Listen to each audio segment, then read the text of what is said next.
Очакваме да видим, както каза Сергей Бобров, на сцената ни в двете представления, които са, разбира се, едното е на 24 юни, а другото е на 17 юли. Ще се пренесем във времето преди Христа в Рим. Ще видим две жени гладиаторки. Едната от тях ще плати с главата си за своята смелост. Ще видим и мъже гладиатори, ще видим Спартак. Самия Спартак, който е тракиец, живял край Струма. Това са историческите факти. И разбира се, всичко това с невероятната хореография, която се направи.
Спартак всегда актуален, потому что Спартак — это символ свободы. Это герой, который защищает свою любовь и свою, как бы, так сказать, свое место, свою родину. Это первый герой вообще. След това този спектакъл никога не е бил възстановен и никога, дори в Националната опера и балет, никой не е посягал към това заглавие. Безспорно това заглавие е едно изключително предизвикателство, защото още даже няма и 100 години от създаването на музиката. 50-те години автора получава своето вдъхновение, Хачатурян, за музиката. Чуваме какви велики хореографи са поставили това заглавие, най-вече в Мариински театър и на други световни места.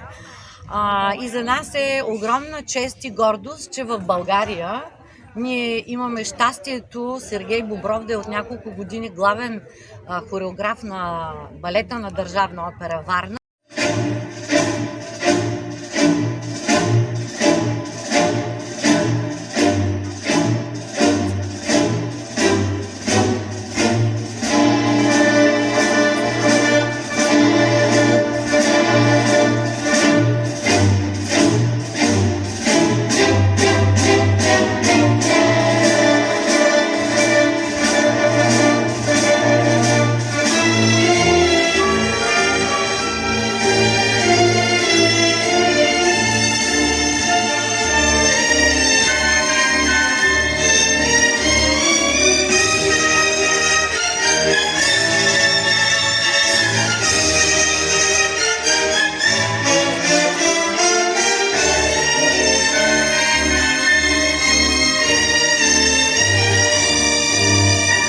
Нашата трупа ние имаме от 9 държави балетисти и всички, които ще видите на сцената, са се явявали на много сложен подбор, кастинг, за да заслужат място в нашата трупа.